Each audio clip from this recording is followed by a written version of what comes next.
We never know where life will lead us or what may hinder us along the way. But while every day can feel like one big question mark, it doesn't have to.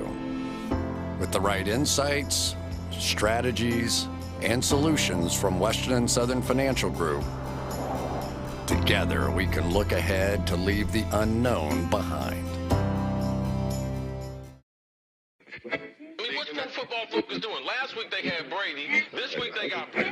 We're literally doing it differently from everybody else. As a matter of fact, moving forward from this point on, I will not make reference to PFF.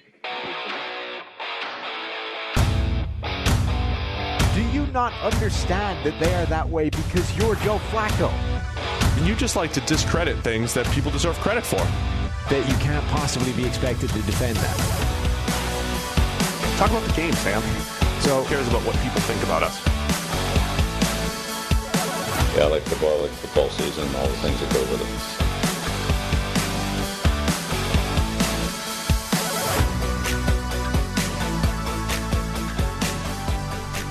it. Welcome into the PFF NFL podcast. Steve Palazzolo back here with Sam Monson. It is our midweek Wednesday show. All sorts of fun stuff. It's usually fueled by our fans, the listeners, the viewers, through the mailbag. So we appreciate everybody that has asked us questions. Yeah. How you doing, man? And fueled by coffee. A lot of coffee. Why do you need so much coffee? Spent about 7 hours in 3 different hospitals yesterday. You all right? I'm fine. Yeah. Well, actually, everyone's fine, but we had to get the kid ruled out for appendicitis. And what was the ruling? It was ruled out. Oh, good. At about midnight last night. Nice. Yeah. Oh, midnight? That's not that late. No. I thought you were there till like 3 in the morning. It's just when you start off at like 6 and think, it'll be an hour, just get a quick ultrasound here. That's a grind. Yeah.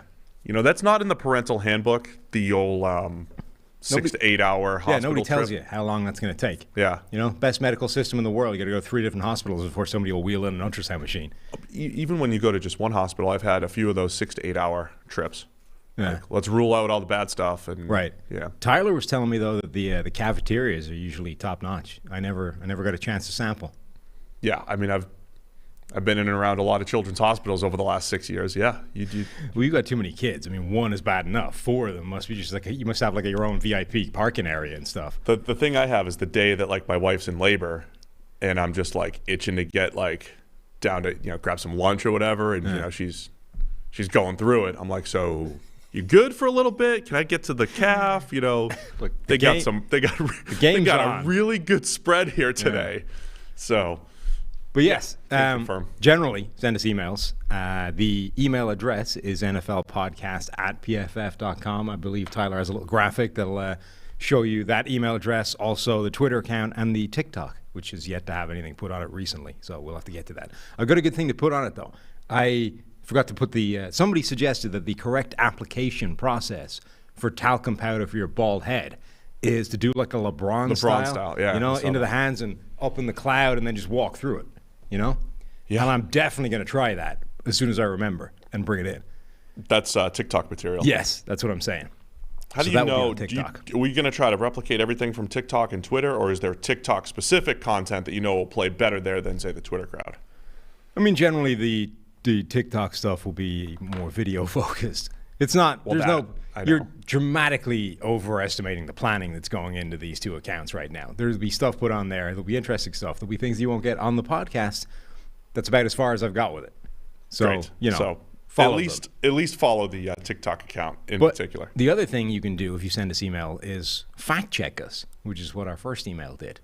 They seized upon your crap and took it down in an email. Well, they got more work to do because I have a rebuttal. Okay. Do you have an ad read to do before we get into this, or we just go right in? I don't. I just wanted to remind you that the PFF NFL podcast is sponsored by Western and Southern Financial Group. See. While you focus on your roster moves, Western and Southern helps advance your money moves. Buying your first home, planning to start a family, wondering how to make your money grow? Well, Western and Southern's playbook of life insurance, investment, and retirement solutions helps you rest assured on game day. Team up to understand needs and address goals with a game plan built just for you. Get started at westernsouthern.com/PFF. It's not an ad read. I was just talking about Western and Southern. It sounds a lot like an ad read, but no, it's really natural. I was just talking, just spitballing some ideas what you should do. westernsouthern.com /PFF. Email came in from the Western and Southern studio over there. Little plaque on the wall. Yeah. This email came in from a guy called John Shane.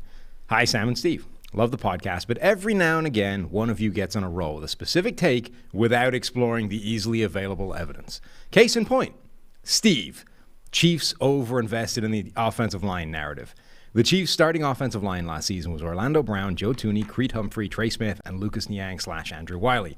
2022 looks to be the same group. The Orlando Brown trade was worth roughly the 23rd or 25th overall pick, depending on the value chart you use, so let's call it a first rounder.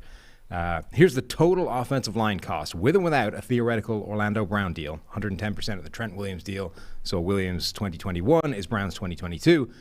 Total draft cost, 1 first, 1 second, Creed Humphrey, 1 third, Lucas Niang, 1 sixth, draft pick, Trey Smith. Total 2021 cap hit, $18.6 million, which ranks 30th in the NFL. 2022, that goes up to about $34 million, 16th, or $26 million, which is 25th, with an Orlando Brown extension, which often lowers cap hits rather than increases them, at least in year one. 2023, we're up to $41 million with a deal, which is 11th. 2024, we're up to $55.7, which is the second most in the NFL. It only becomes high in 2024 when Thuney's contract becomes tradable or restructurable. So come on, it's ridiculous to say the Chiefs painted themselves into a corner with their offensive line moves. What they actually did was become cheaper.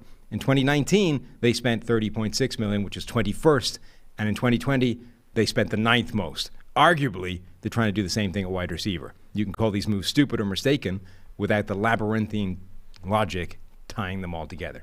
John, your rebuttal, dumbass. I need to fact check the fact checker. So I like the process of we'll overcommit to Orlando Brown. We'll give him 110% of the Trent Williams contract. Like that's wonderful. Well done. Using over the cap as a source. Great source, too. That is the source to use when it comes to NFL contract data. Correct. Great start there. Now, my problem is multiple folds here. When we're looking at 2021, his data is correct. They had a cheap offensive line. When we're looking at 2022, that data is somewhat up to date. That's fine. In 2023, using over the cap right now, Orlando Brown is on the franchise tag. So he's only technically under contract for 2022. And when I go to over the cap and I look at 2023 and their positional spending, which does not include Orlando Brown, I'm not getting the same rankings here. When I look at 2023 and I look at the offensive line, the Chiefs are, where are they? Where'd they go? Okay, this is going well. They're at $25 million. What did he say that they were? He said that they were. He said they'd be at $26 million. Yeah, and then 41.2 with. $41 million with the deal. So that's 11th highest. Yeah. Yep. So that's pretty high. But this is what I'm talking about. That's actually making my point. This is hindering. But they climb to 11th, and then the next year is when it gets really expensive, which is the point where Joe Thuney's contract becomes movable. But this is what this is actually making my point. So his predictions for 2023 that they're going to be 11th in offensive line spending in 2023. In 2024 they're going to be 2nd. That's part of this equation. That is part of this, right? You're trying to build a long-term winner around Patrick Mahomes. So the investment just from a money standpoint is going to be very high. And then when I look at the offensive line spending, let's just look at 2022. Who's spending the most on the offensive line in 2022? And I look at 1, 2, 3, 4, 5.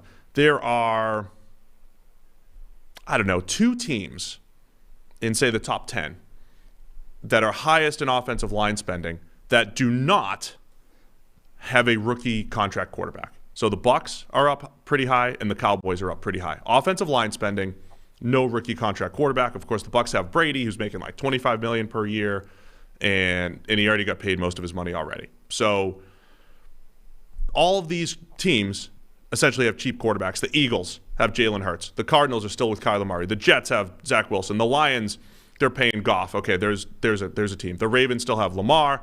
The Colts, now I don't know where all their money's going, but they've got most of Matt Ryan paid for. The Broncos just invested in Russell Wilson, so there's a little bit there. But most of these teams that are paying the most for their offensive lines have rookie contract quarterbacks. The Browns, the Jaguars, okay? So it's not apples to apples because you have a signed quarterback. So you're not working with the same resource pool as some of these other teams in the ranking. Third, or second, or fourth, or whatever point I'm on right here. I think, who is this? John Shane did a good job listing out the draft capital, but I think we need perspective there. You need this starting point of the Chiefs had the 6th lowest draft capital in the NFL last year, right? So you're already working from a depleted resource pool financially, and you're working from a depleted resource pool when it comes to draft capital. So they have the 6th lowest draft capital, and they use their 2 biggest assets, one first rounder to get Orlando Brown, a second rounder to get Creed Humphrey. Fine. Those picks are gonna bring value to the team, but then you're left with a handful of less valuable other picks that then go to the rest of your roster. So when I say over-investing, it's not just financially. It's financially plus draft capital in relation to all of your other draft picks, which have been at the lower end of the NFL. But the whole point about the draft capital stuff is that it secures you cheap deals. So they've invested that draft capital, which has given them 1 year so far of tiny spending on the offensive line. Like they brought in Orlando Brown, they draft Creed Humphrey, Lucas Niang, Trey Smith. Consequently, their 2021 spending on the offensive line was 30th in the NFL. Like nothing, right? They had basically one of the cheapest offensive lines in the NFL because they spent that draft capital on these guys that have worked out. It also probably buys you at least 1 more year of really cheap offensive line work, even if you throw a ton of money at Joe Thuney and then Orlando Brown. If they do that deal, they end up with 25th in the NFL in 2022 in offensive line spending. So the investment has bought them 2 cheap years of offensive line play. And obviously with all of this stuff, it goes up. Like all the contracts go up. Like the longer you have a guy on the roster, the more he's making, the more investment in that particular player and therefore position you're going to have as the years go on. But part of this is you can restructure a lot of these deals and make that money not go away, but the cap hit go away or diminish dramatically.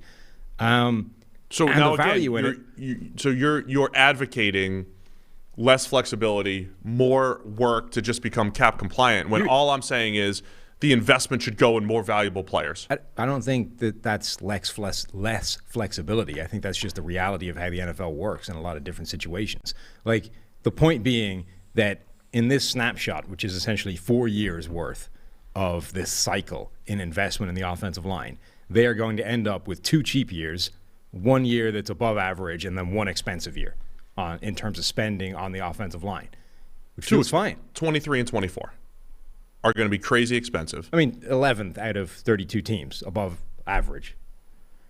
In what, 23? Yeah. And then by 24, you're already thinking about restructuring your next guys. Yeah. Yeah, 23 and 24. So but 11th with the Mahomes so the 4 years is really high, is what I'm saying. The 4-year snapshot. It won't be by the time 2023 rolls around. Like the cap is going up and up. Mahomes' deal isn't dramatically. It's not going to be that. Anyway, the point being, in a 4-year snapshot, you've gotten 1 absurdly cheap year, 1 cheap year, 1 above average year, and then 1 really expensive year that you're going to have to work on to pare down. That's not bad. That's certainly not like hamstringing you. If you don't think so, here's a question to you. Do you think that these moves along the offensive line, or knowing what is going to be invested in Orlando Brown and what is invested in Joe Thuney, have anything to do with Tyreek Hill getting traded? Do you think that had anything to do with it? Anything to do? Yeah. Okay. Does it mean that they were forced to do that? No. They're already talking, they've signed Marquez Valdes-Scantling, right? So $10 million, that's a third of the money you save from moving on from not from Tyreek's current deal, from the deal you didn't want to pay him, right? Sure. The deal Miami gave him. So sure. A third of that is immediately invalidated by signing Marquez Valdes-Scantling. You're also reportedly interested in making moves for a star wide receiver. So, well, how much of that is going to get? Like, are you going to a DK Metcalf or whoever it is who's going to want a new contract? Like that, we're running out of space saved from that, is what I'm saying. If you're bringing in Valdes-Scantling and another guy, we're rapidly running out of saved cap room from Tyreek Hill's, even the deal that you hadn't given him yet. No, I get it. So that part I get. At which point you can't be like, oh, the offensive line forced him to trade away Tyreek. So like I had a little chat with Eric the other day asking about this, right? When we were joking last week about it sounds like he's just trying to he's a little in denial and he's trying to justify it and all that stuff. And his point was you can't go backwards. I'm trying to explain that you can't go backwards. Like you can't go back a year and say, well, the Chiefs should have done X, Y, and Z, but whatever. Right, So that's Dallas's problem. Right? given the situation that the Chiefs have right now, can you make the balance sheet work? Tyreek Hill for all of the money saved plus 5 actual draft picks. Absolutely, right? Like easy to justify that. Yeah. All I'm saying is I think there's a fair discussion to be had that we can back up a year, and I do think that the moves that they made put us in this got them in this point. The fact that all of last year's investment went into the offensive line when I would have spent enough to be good along the offensive line and would have spent more at receiver. I don't understand. Offense. What does that look like in a way that's cheaper than last year? Because last year's offensive line cost them nothing.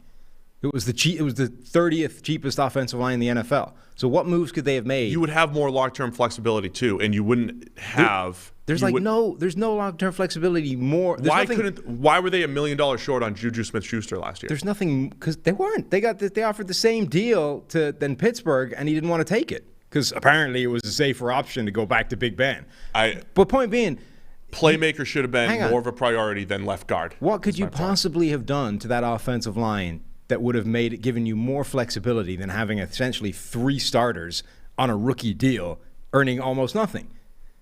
Matt Filer not trading the first-round pick for Orlando Brown. What was your alternative at left tackle?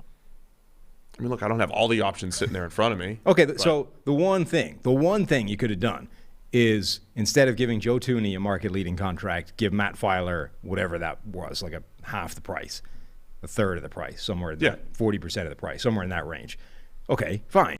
So you've saved $12 million, and you've gone from having the 30th most expensive offensive line to the 32nd most expensive offensive line, otherwise known as the cheapest. What did that do? I don't know why. So why are they moving on from Tyreek Hill? I don't know. I've been arguing against it since it came out. But it's because they're going to be sitting here a couple years ago saying, who on the team's making $20+ million a year? And it's going to be Mahomes and Chris Jones and Frank Clark's out and Orlando Brown's in and Joe Thuney's in. And at some point you run out of spots for $20+ million players. Correct. And I'm saying if 2 of the spots of 20, forget the totality of the offensive line for a minute.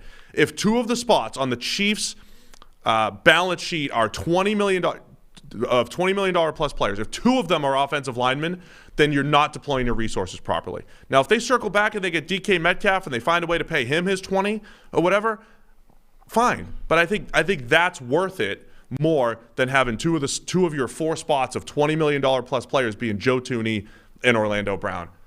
And by the way, Orlando Brown also came with first contract first rounder. I think you can't look at it and say, oh, 2 offensive linemen. So if I don't know what that number actually is, right? How many spots you can dedicate to like a $20 million type of player, if it's 4 or 5 or whatever it is. I don't think you can look at it and say, well, 2 of them shouldn't be offensive linemen. Otherwise it's done incorrectly. If the other 3 offensive linemen are earning nothing, which is the point.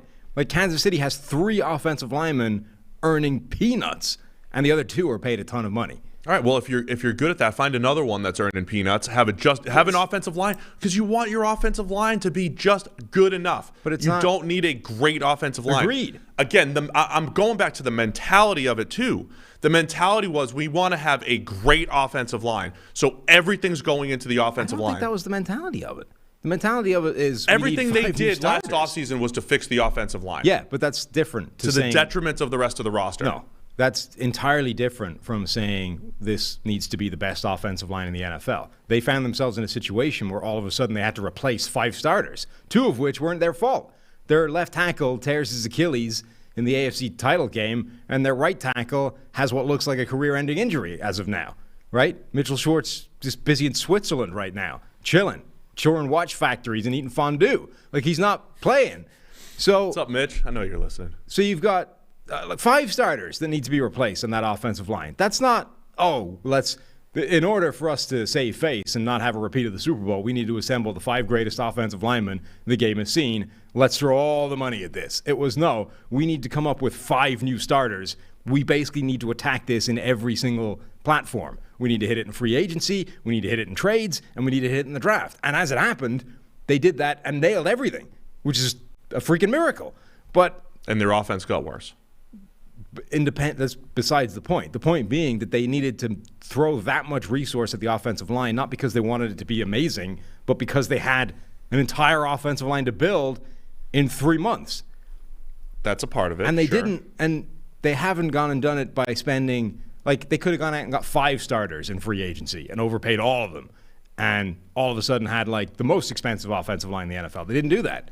They had one of the cheapest. When we're talking resources and expensive, it involves the money spent plus the draft capital relative to their allotment of picks, right? Their top 2 picks out of the 6th lowest allotment of draft capital using, at least one measurement. That all has to be factored in. So yeah, I mean, maybe they were backed into a corner to a point and they had to do that along the offensive line. But I'm saying all of that happened to the detriment of the rest of the roster. And then the downstream effect of that, Tyreek Hill gets traded, where I think there's a world where they could still have Tyreek Hill, have a better receiving core, have a good enough offensive line. I don't know. I don't have the exact path to that, but I think there's a different path that could have been taken to where the Chiefs would have been better, both in the short and the long term. Given where they were as of last week, where at this time last week they made the Tyreek Hill trade, perfectly fair that you can say the Chiefs last Wednesday versus this Wednesday, you can make the argument that not having Tyreek Hill, having Marquez Valdez-Scantling, more potential money, plus 5 picks over the next 2 years will make the Chiefs better in the long term. You can make that argument. I think there was a better path to be made a year ago, though. I mean, my point is simply that I think there's that world exists right now, or existed right until you traded away Tyreek Hill. Like, there's literally no reason they couldn't have achieved that as of now. 2023, if you look at their biggest cap hits, right? We're talking about how many of those players can you have making $20 million a season. Obviously, Mahomes is number 1. Yep. Number 2 is Chris Jones on the hook for an absolute ton of money. That would be one of your 5, right? If you're allocating $20+ million deals on the Chiefs, Chris Jones is one of those guys. Frank Clark is one of those guys. Now, Frank Clark's not going to be there next year, which is currently going to free up $28.7 million in cap space for 2023, right? $19 million. 27. Cap savings, 19.6. That's his, okay, but his cap number right now is $28 million. It'll be $10 million of dead money. Okay, $19 million. The point being, he right now for 2023 is on the hook for basically the money that Tyreek Hill was looking for, right? Yeah, so I mean, you're that's another issue. That's a previous issue, yeah. Right, but next year, next year, which is when that money is going to be relevant, because whatever extension of Tyreek Hill's contract you were going to do would have lowered this number this year, 2022. It would have increased likely 2023 and beyond. That's the year. So you're getting rid of Frank Clark. 2/3 of his money is what you're extending Tyreek Hill for. The other third is what he was already earning. So the Frank Clark move on its own pays for Tyreek Hill. You're not counting Orlando Brown. He'll be up at 20 here. That's Orlando Brown's money. But he's already on the hook. He's not on the hook for nothing in 2023. But 2022, he's already on the hook for a decent sum of money. 18, yeah. Yeah, you're moving that money to next year because you're going to lower the $18 million guaranteed to almost nothing because you're re-extending his deal. You're just shifting the money around.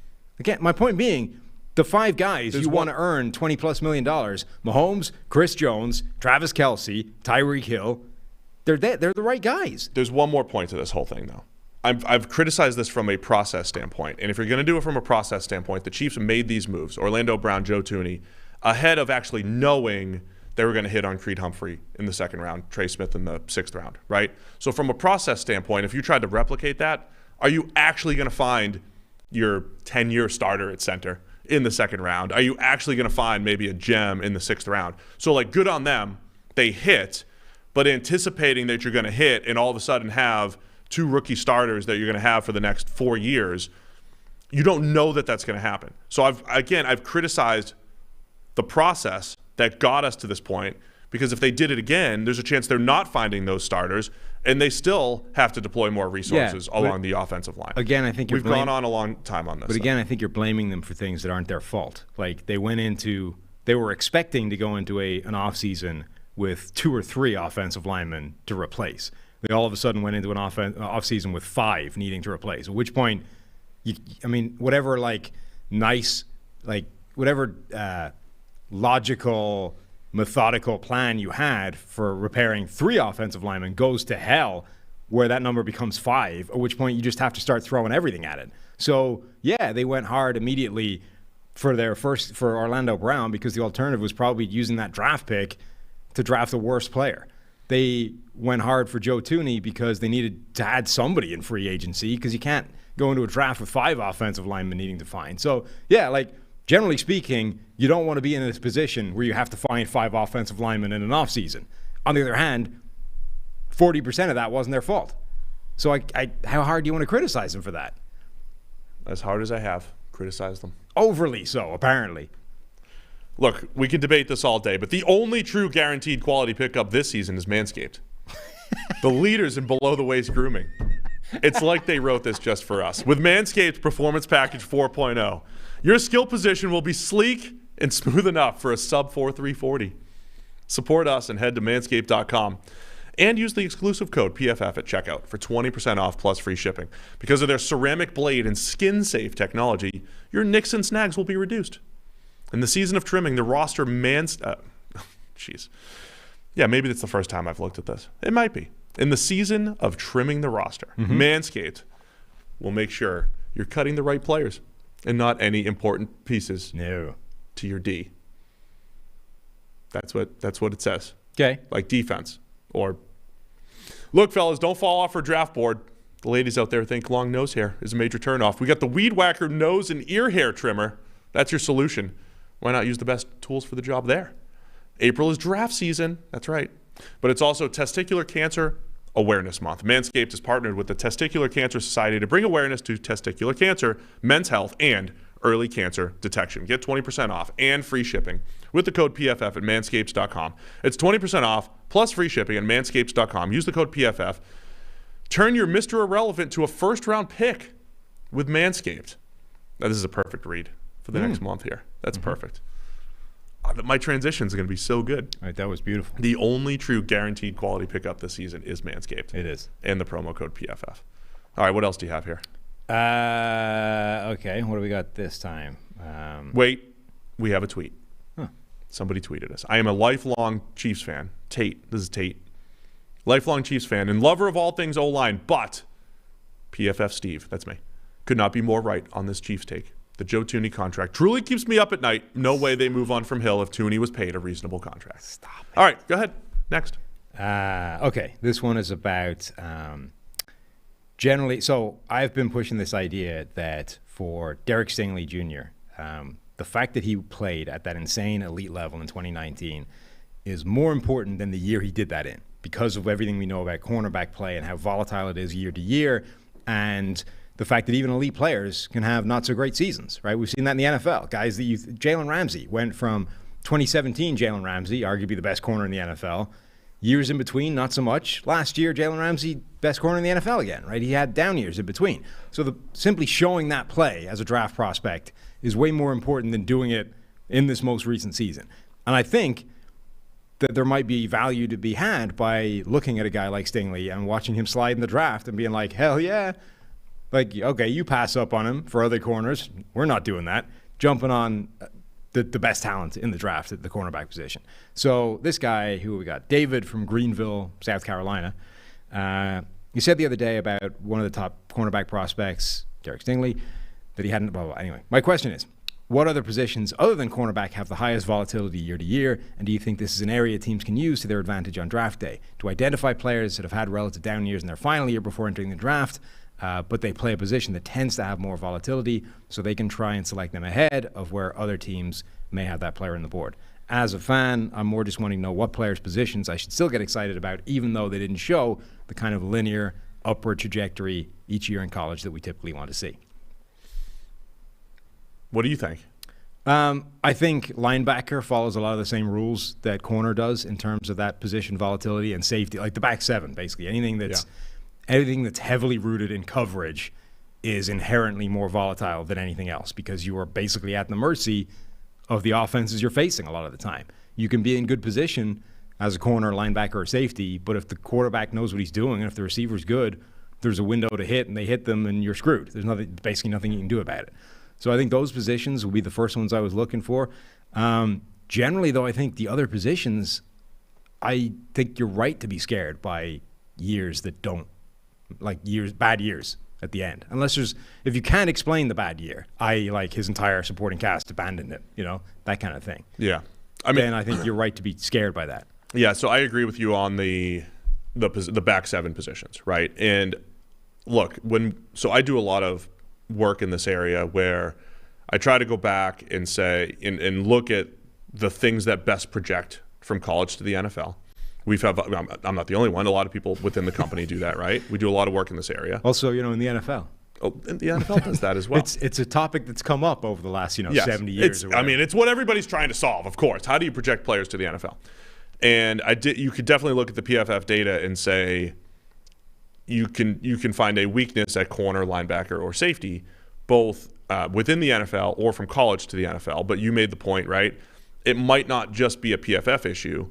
It is probably just a football issue. It is. I think it's the way football is. In a game with all the moving parts and all that stuff, the least stable positions is the back seven, generally what happens in coverage.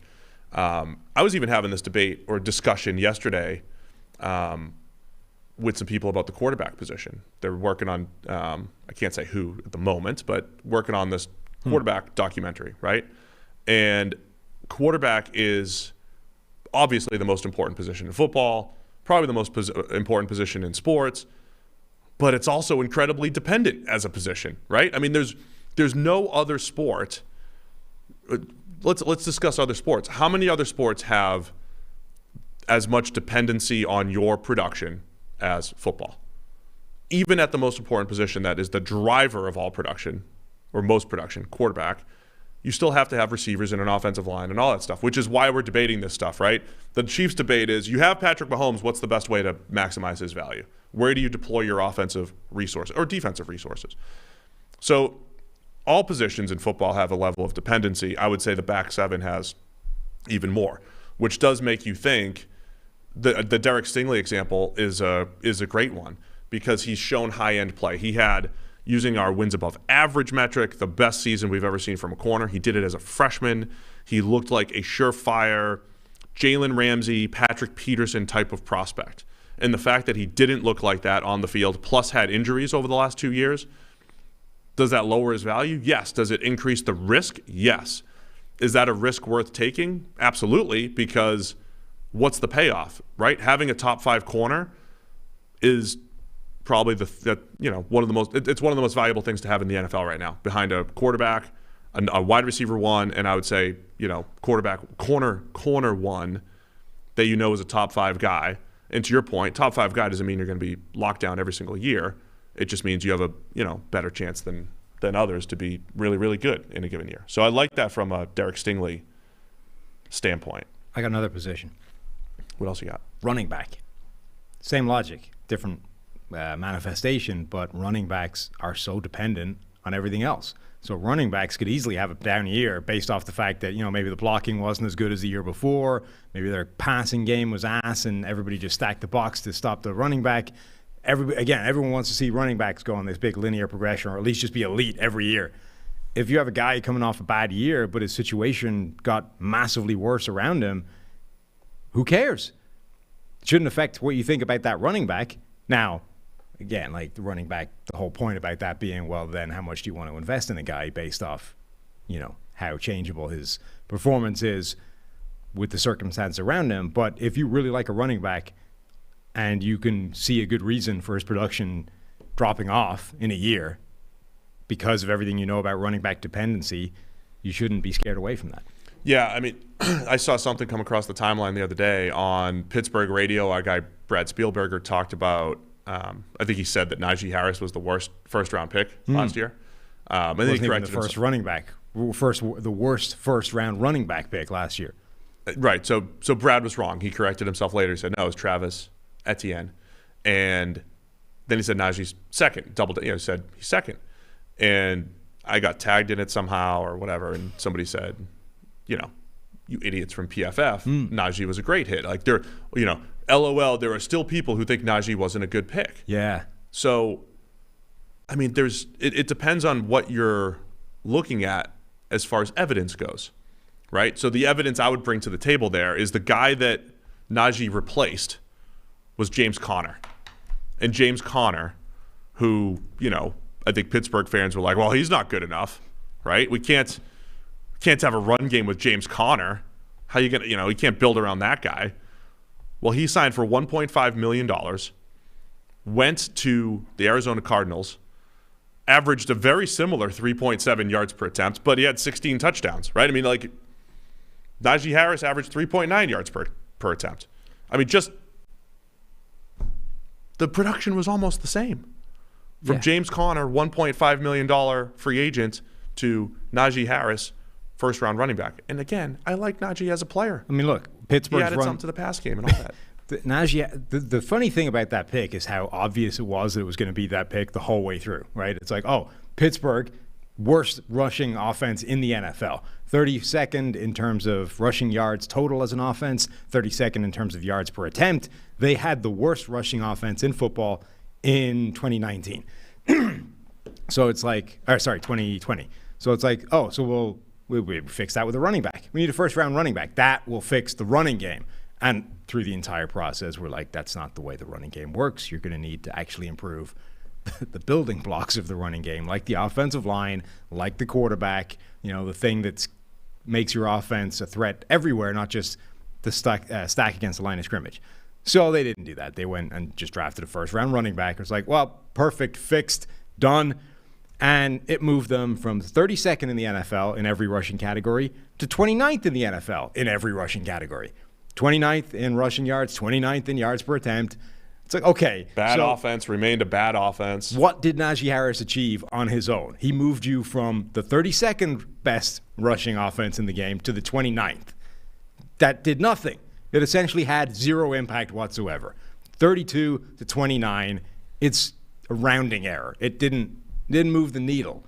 So, yeah, Najee Harris is a great player, but the point being, who cares? That's why it was always going to be a bad first-round pick, because it wasn't going to achieve what you wanted it to achieve. And despite evidence that it didn't do that, there's still Pittsburgh fans out there going, perfect, great pick, outstanding. No. It just wasn't. I know, I agree. Okay. That's great. Good. Well said. I've always thought that those are the types of places where the NFL might be able to find value by not.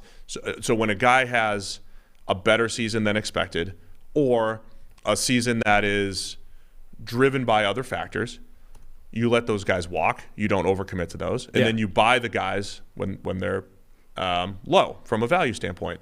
So now I feel like Arizona went from James Conner, who by PFF WAR had he had a good rushing grade. He had a really good WAR relative to other running backs last year, and he did it for $1.5 million. That's great. Mm-hmm. But then they just re-upped him to a contract, right? He took the wrong lesson from that. Yeah. Process. Like their best bet would have been hopefully some team like overpays for his 16 touchdowns. You don't let that be the team. And, maybe that gets into the comp pick formula and all that stuff. Whatever. But it doesn't matter. Like, just don't overcommit to a guy where Arizona, you get touchdowns as a runner when you're a part of a good offense, more or less. That's generally what happens when you have more opportunities inside the red zone. But yeah, I think there's some value in those positions and guys coming off bad years. Yeah, I mean, literally the point that James Conner was able to do what he did last year is the reason you don't pay for running backs, because you can bring a guy that's coming off a bad year through circumstances that aren't necessarily his fault, put him in an offense, and he gets 16 touchdowns in the right circumstance. Like, that's why you don't pay a guy $7 million a year to do that. And they took the exact opposite teaching from that and gave him the money. Next email. This person, who we got? John, loyal listener from the UK. That's those across the pond people in your parlance. Nailed it. Steve and Sam, love the discussion today highlighting that top-tier quarterbacks are undervalued despite the huge salaries they earn. I edited one of these emails dramatically just to get to the point, and I can't remember which one it is. It might be this one. It struck me that this might be even more true for top coaches. That's because while the quarterback can be a force multiplier for the offense, in theory, a great coach, especially one who's great at creating excellence throughout his whole coaching staff, can elevate the level of all the players on the roster. And at present, they're underpaid when compared to quarterbacks. For example, even the greatest of all time, Belichick, is paid considerably less than Sam Darnold. My question to you is, can you use data to show this in the same way we were using WAR to illustrate that the best quarterbacks add more wins than the rest of the roster combined? John, I would actually broaden this and say not only is there an edge to be had in paying coaches a ton of money, I think basically everything that isn't limited by the salary cap is an open day for owners to go nuts and spend. Like years ago, friend of the show, Nate Tice's dad, Mike Tice. Yeah. Coach of the Minnesota Vikings, back when Red McCombs was the owner and was milking that franchise as essentially just an investment vehicle. So he was just there to sit on it for a while, watch the inflation of NFL franchises. Like the Broncos are currently for sale, apparently, for $4 billion, right? When somebody bought, I think when Red McCombs bought the Vikings, it was like a couple $100 million or something, right? Yeah, it's a drop of the hat. Yeah, so like the point, the inflation, the value of these things is absolutely skyrocketing. So that dude just wanted to sit there, squat on the franchise essentially for a while, wait till the percent return had flown through the roof, throw as little money at it as humanly possible, and just flip it for a return on his investment, right? He was in it for money making. And consequently, he wanted to spend very little on, things like coaches, where it's your money. It's money coming out of your pocket to do things to make this thing go, and all it's doing, quote unquote, is making a difference to how likely you are to win, which is something he didn't really care about. So, Mike Tice would have situations where like his assistants got hired away from him and he wasn't given a budget to replace them. Like he had to just do it himself. Like his job just increased because there was no budget left to hire additional coaches. I would say if you're a rich owner, Carolina, right? David Tepper, richest owner in the NFL by a more order of magnitude, I believe, has like an absolute ton of cash on hand, That dude should be out there spending as much money as possible on his head coach, on his coaching budget. Like not only do you pick the guy, but you tell the guy, dude, you have a blank check. Go sign whoever the hell you want to be coaches. And that thing I've said before, like the veteran quarterback that's just taking up a roster spot because you want him in the building, go make that guy the best paid assistant QB coach on the planet. Yeah. Just to get him in the room and free up a roster spot. Whoever it is, the Sean Mannion, right? The Vikings are re-signing Sean Mannion because Kirk Cousins likes him, right? Essentially, he's good in the room. Cousins likes him. Finished. Done. Hire that guy. That guy has no business being on an NFL field. Go make him the same offer to be an assistant coach and just sit in the room. And not take up a roster spot. Exactly. And not eat up a roster spot that you could use somewhere else. That's what they should be doing that with coaches. They should be doing that in facilities. Go and build the best facility to make your place a desirable venue, to make it an attractive option for free agents, to actually just move the needle in terms of, recovery, in terms of preparation, whatever. Spend as much money as possible in areas where it's not restricted, because you have this very hard restriction on how much you can spend in salary cap. If the goal is maximize wins. Correct. If the goal is maximize wins, absolutely. I think there's something to be said for all of that. There have to be coaches out there, or not coaches, there have to be owners out there who do care about wins. Because as much as the NFL is like a cheat code for maximum money, right? Massive return, the investment spikes on the actual asset. It's a tax write-off because somehow the thing is they're like a registered, a registered charity? Whatever it is, they don't have to pay taxes on it. It's like a tax write-off so they can, I'm very, very specifically trying not to use the term laundering money, but they're able to avoid massive amounts of tax by owning NFL teams, which helps make them money, right? So every single NFL owner is invested in just having the thing because it makes them more cash. But there also have to be people like Tepper who were so rich anyway. What the hell does it matter? Like you're actually in it to try and win football games and championships and all those kinds of things, at which point use your money. Yeah. I mean, look, if you're trying to maximize wins, I agree with all that stuff you said. I would take it. The other thing I would say is if you can identify a head coach, that's really good, pay him, right? But the position coaches, especially at crucial positions, right? So as much as we talk about the moves along the offensive line, I think there's a pretty good history of really good offensive line coaches, like guys who, wherever they go, like the Bill Callahans of the world, they just make their offensive line better, right? So I would focus, or positions like we talked about with the volatility. I'll take this one a step further, right?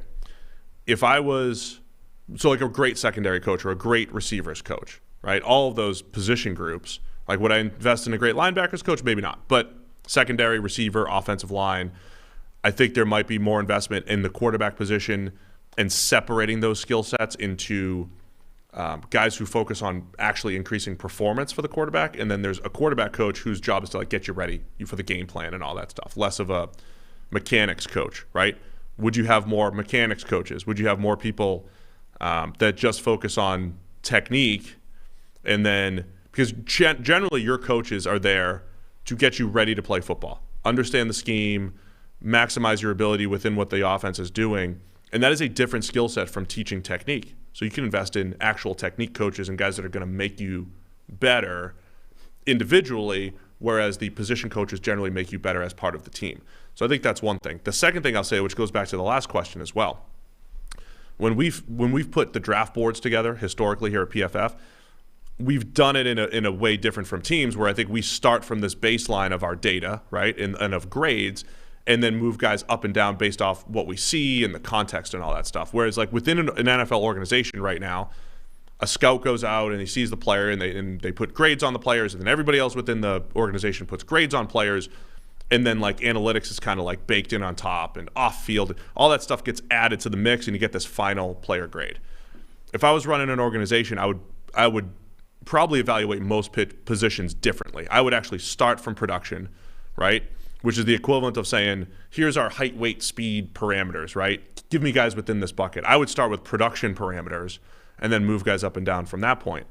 However, in the places that are not great at projecting people from a data standpoint, what if you just found, like, is as tough as it is to project cornerbacks, is there a scout out there somewhere who's just awesome historically at grading corners, right? Awesome at grading receivers, right? So find where our weaknesses are, find somebody where there's a strength. There's not a lot of good data points that project corners and receivers and linebackers, but are there scouts or certain people out there that have a great history there? And I think that's an edge to be had. So then you have the data edge and you have the scouting edge, and I think that's how you blend those things. Yeah, I mean, if I was an NFL owner that actually cared about winning a Super Bowl, I would have the most expensive to run NFL franchise in the NFL. Those guys, the NFL collectively shared out almost $9 billion in revenue amongst the 32 teams, right? Just the amount that the shared revenue that is independent of the stuff you get, in your own market, the stuff that Jerry Jones pioneered, right? The individual deals, the stuff that's just Dallas Cowboys, that isn't shared amongst the other 32 or the other 31 franchises.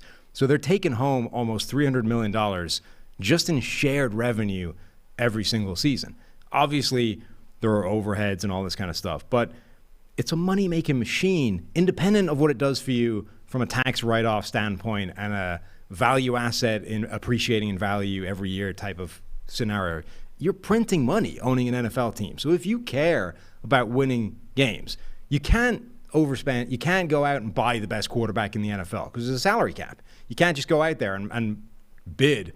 Like it's not like soccer where you can just go. If you're PSG and you suddenly get taken over by a Gulf oil state, you have more money than everybody else. You can just go and buy the best players. You can just go and say, we're going to buy Neymar from Barcelona for an amount of money that they simply can't match. And you can short circuit. You can cheat, essentially. Money lets you cheat the system. Can't do that in the NFL because there's a hard salary cap on how much you can spend on players. There's no salary cap on what you can spend on all the other stuff, though. Coaches, facilities, scouts, like you just said, scouting systems.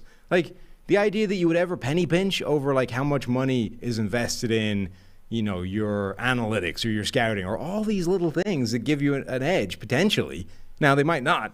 And nobody ever became a giant billionaire because They just gave everybody a blank checkbook and Right. said, go nuts in your business. Right. There are business decisions to be made Right. there. But this is different, right? It's not a regular Fortune 500 company where the idea is profit share, profit maximization to give to dividends and shareholders and blah, blah. This is like, I own this thing. The sole purpose of it, it's going to make money anyway. The sole purpose of it otherwise is to win. Otherwise, why am I here? And if you're actually there to win, you should be spending as much as you have on all this other stuff. The one other piece of this question was, can you use data to show this? And our guy Tej did some work last summer on essentially wins added from coaches and all that stuff. Now, I will say, I think I mentioned this to Tej offline, but it did seem that a lot of the coaches that added the most wins historically also had the best quarterbacks in the NFL. So sitting near the top was Belichick and Andy Reid, and beyond that, like the only coach that was up there who was not always saddled with an elite quarterback was John Harbaugh. And Right. he has 1 year of elite quarterback play. But that becomes like a chicken or the egg type of thing, right? Belichick created this environment that could create Tom Brady, right? That built Tom Brady. Did Andy Reid foster this environment that helped create Patrick Mahomes, and Harbaugh did the same for Lamar and all that stuff? So they probably have some value there. But then you have the other side of the coin where it's like, well, what's Belichick been since Brady's left?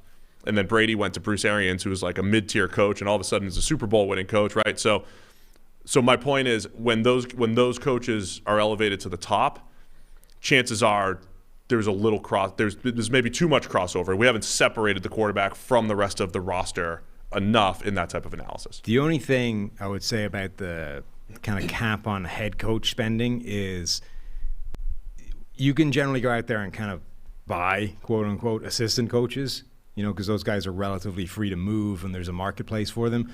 Once an NFL coach is hired, he's not like Bill Belichick doesn't hit free agency, They re-up him before his contract is done. He never gets to the point where you, as the Miami Dolphins or whoever, you can't come in with an offer that blows the Patriots out of the water and spend more and bring in the head coach.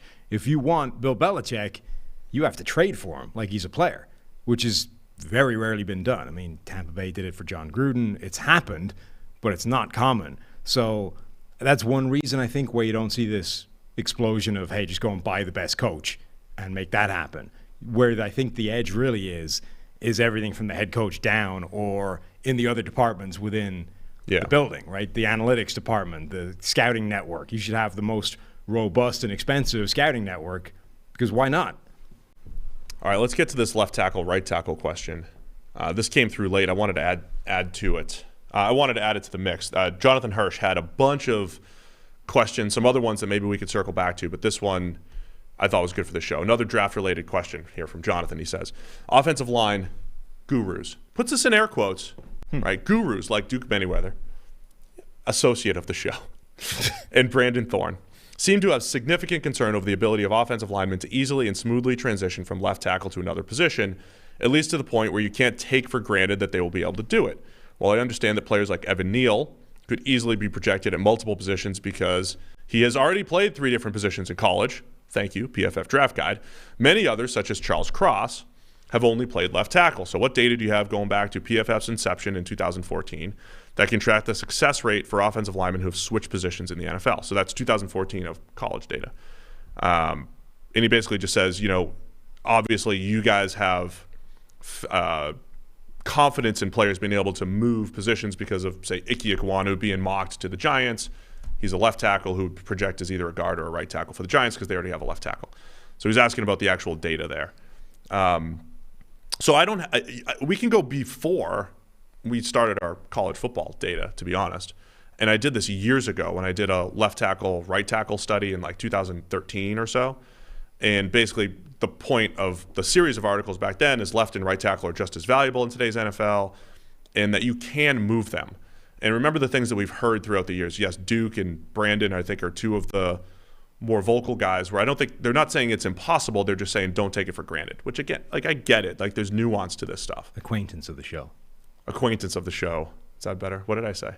Associate? Yeah. That's not. Acquaintance. Or whatever. They're all like we run into Duke, we take pictures, and then he comes back to Twitter with his attacks, basically.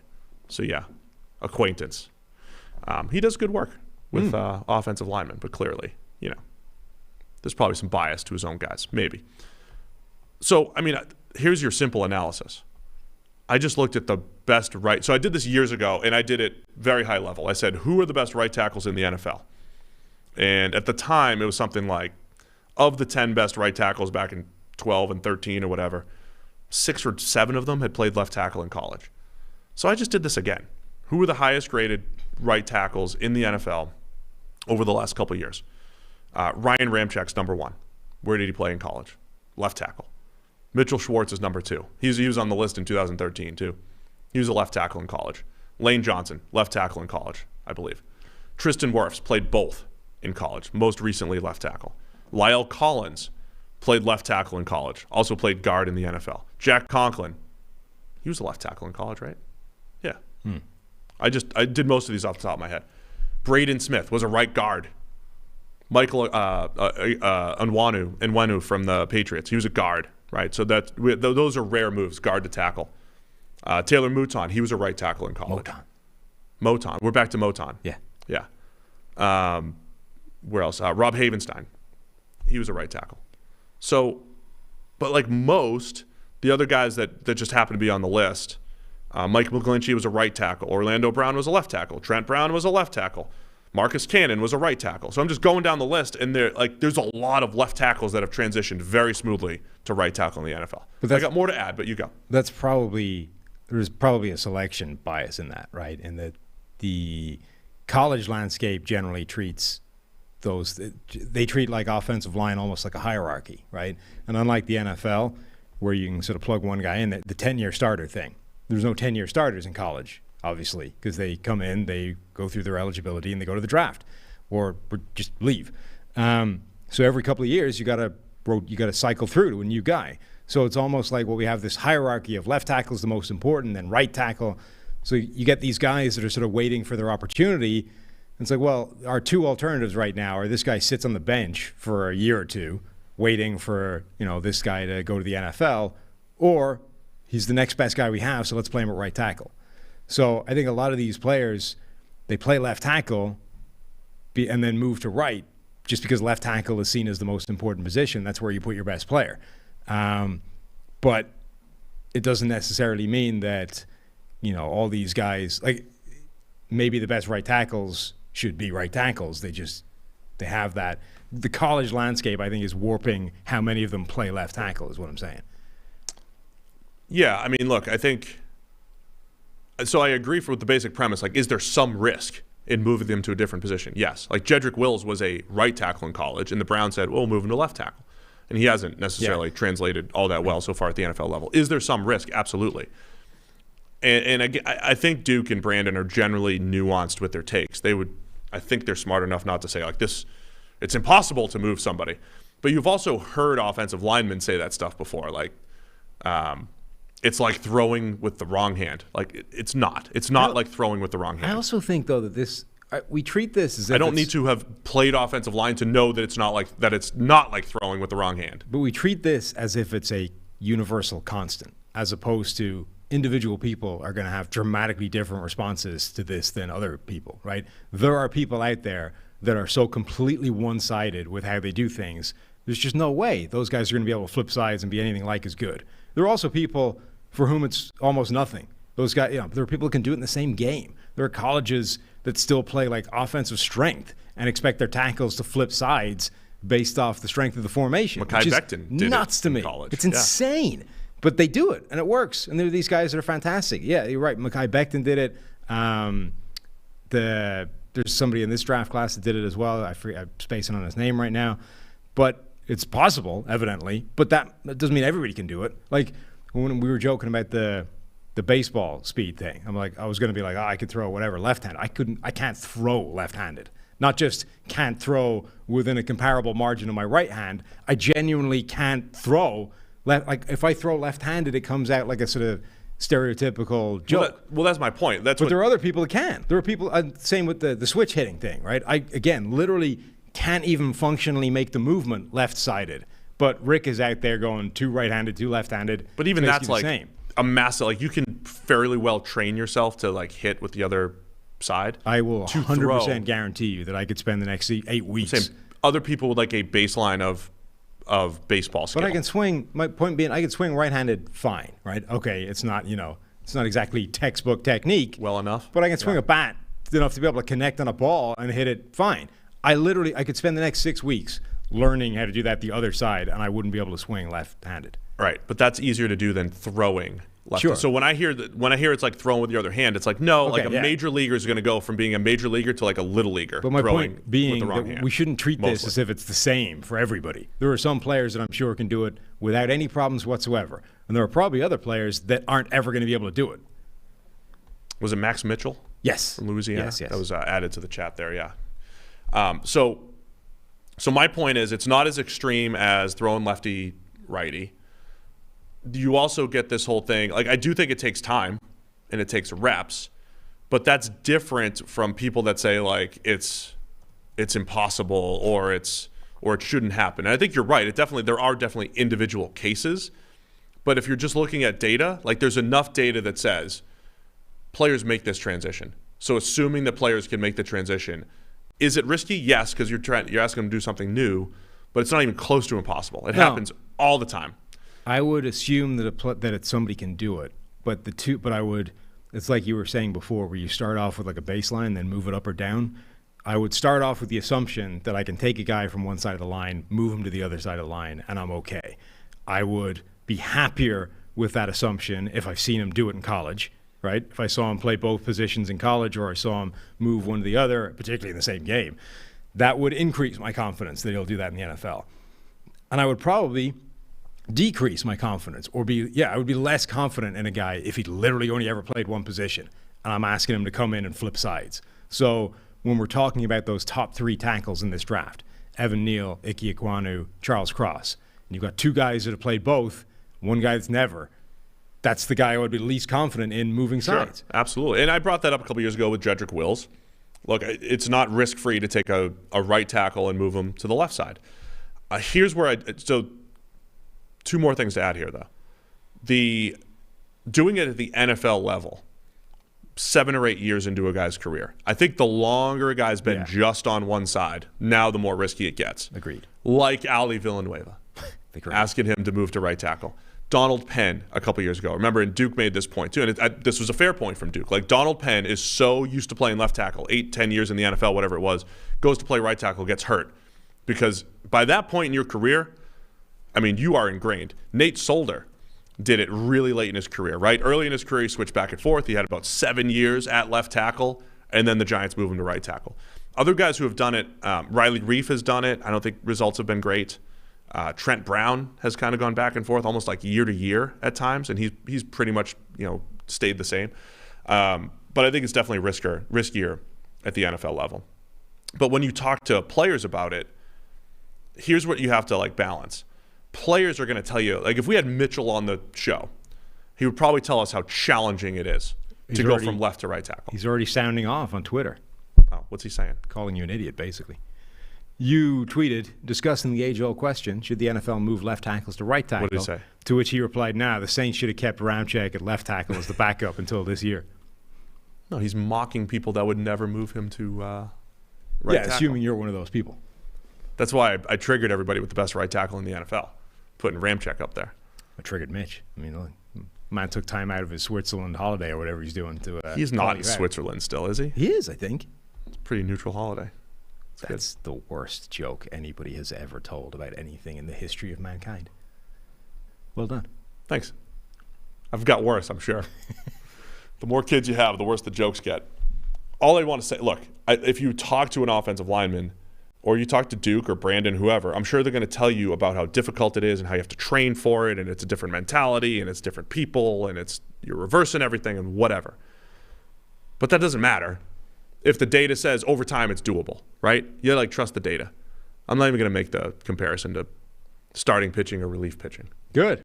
I won't even make it. Mm-hmm. But it's a whole different mentality, right?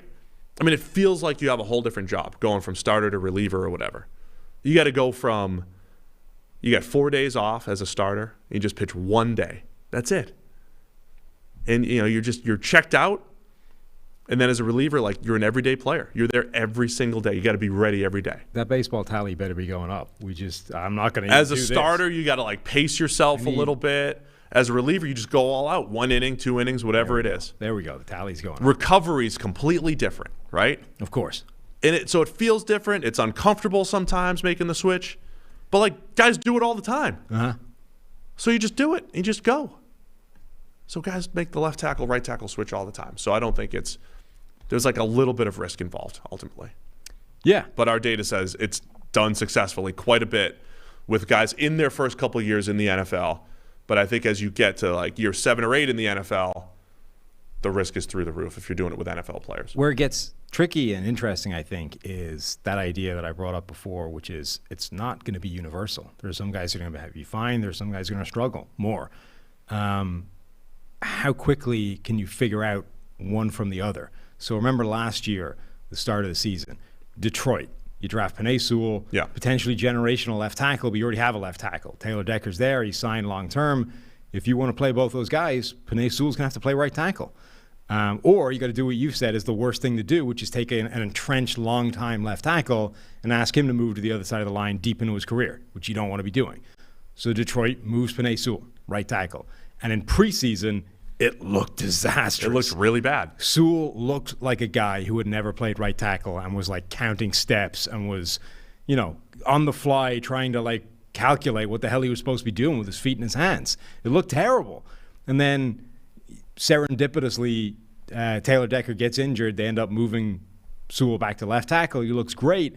And now you're like, well, okay, do you move him back once Decker gets healthy, or what do we do? And they move him right back, and he ends up playing absolutely as well as he did at left tackle, at right tackle, and everything was fine. But there must have been a period there where they were looking at this and saying, is he a guy that can he play right tackle? Like, what do we bail on this? Do we trust that he'll get it eventually and he might just suck for a year and we'll have to eat that? Or like, what is the game plan here? Right. And that might depend if you've got a guy who's, naturally able to do it and isn't. Detroit got trashed for that a lot. Like, why would you ever draft? But like, Detroit's process was at number 7, here's Penei Sewell, a guy that we didn't necessarily think was going to be on the board. He's probably one of the top 5 players or 6 players in the draft, whatever you want to call it. He's here at number 7. We're going to take the best player, and we'll figure it out later. Yeah. Whether he's left tackle or right tackle. That's fine. It ended up working out fine for them anyway because he played left tackle. He was fine at left tackle, good at left tackle. He was good at right tackle when he moved back. By the way, he graded better at right tackle during the regular season than he did at left tackle. But I think what would have made it really challenging is if Decker had never gotten hurt and they had to keep him at right tackle and he continued that preseason form into the regular season. Like if he was a bad right tackle at the start of the season, how long would you have let him do that before you were reevaluating whether this is worth going through? Or would they have said, look, this is a long-term project anyway.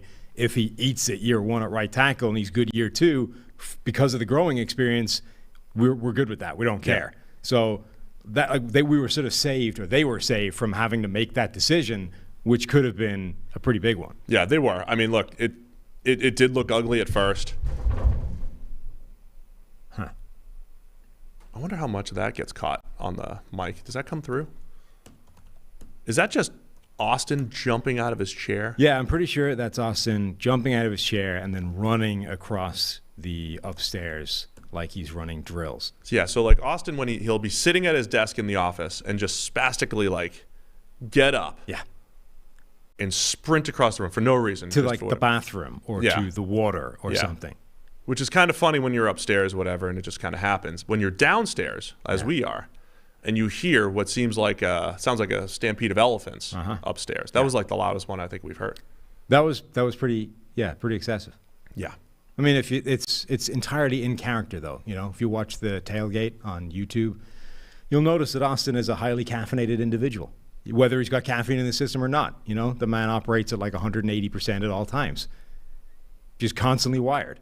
And that includes apparently running to the bathroom. Anyway, that was good. We got anything else here today? No, that's all I had. Did you have more questions? No, that was it. All right. From Jonathan. Good question. We appreciate all the questions. What's your charity tally at? Mine has crossed over the $2,000 barrier. Oh, geez, I'm getting crushed. Oh, no. We're still at 725. Yeah, You're going to have to make some changes. You can't just take this kind of ass kicking. There you go. See, look, I was going to get 2036. some help with the logo and all that stuff. Nobody's helped me. You've done nothing. I need like a really good angel donor here. You've got nothing. You haven't sweetened the pot in terms of the forfeit you'll be doing. Nothing. You're just sitting here going, yeah, I'm fine with that. I mean, have people seen me try to do combine drills? That's pretty legit. No, and you haven't shown them either. Come on, help the people. Help yourself. Let me clip the video. Help you. Help you. All right. Where's my agility drills from last year during the draft? Anyway, Actually, somebody emailed us and said that I was purposely throwing this so that you could. I know, I saw that. Yeah. So that you'd have to do the forfeit deal. Crossed my mind. I'm now inside $500 to raise before I have to replicate a Jackson Mahomes TikTok, and then perhaps more importantly, we can get onto the baseball thing and prove once and for all that I can throw 60 miles an hour back to the University fresh out of the box. You should fly back with me to UMass Lowell. Come back to Lowell, going back for a night. You should come back with me. We could do it all at Little Asher Park over in Lowell. I'll go back if they induct me into the Hall of Fame as well. Yeah, I'm not going into the Hall of Fame. They you're still not? have not. No, they have not. You're going back to this thing despite being snubbed for the Hall of Fame? Yeah, I thought twice about it. They have not. Isn't that kind of a little bit? Well, I was hoping maybe they were going to announce it or something at the show. Yeah. At this, where they're honoring our Division II World Series team. Because otherwise, this kind of, 20-year anniversary. Doesn't that seem a little bit, weak on your part? What do you mean? No, I'm a team player. This is the way Jerry Kramer spent 50 years being ignored by the Hall of Fame? This would be like if Jerry Kramer went and sat in the front row every year at the Hall of Fame and just sat there cross-armed waiting. No, but while they inducted 7 other people every year. I'm not going to it's not a Hall of Fame banquet or anything like that. They are honoring our 2001 and 2002 College World Series teams. Okay. Division II. But College World Series teams, 20-year anniversary. So I'm going back to see my teammates and be a team player to the school that probably should have inducted me into the Hall of Fame at some point, but they did not. It's not quite as bad. It's not like I'm not going to someone else's Hall of Fame because that would be induction. I'd be disappointed. I have to think I'm next in line though from these 01, 02 teams. The only other person that might go in is the kid who's hitting 1,000 in the majors. I would say Tupman. He probably has you beat. Made it to the big leagues. Yeah, hitting 1,000. That sounds impressive. Yeah, 1,000 what? 1 for 1. Oh, I see. He had 1 hit. He made it to the big leagues. Hits. He made it for 7 days.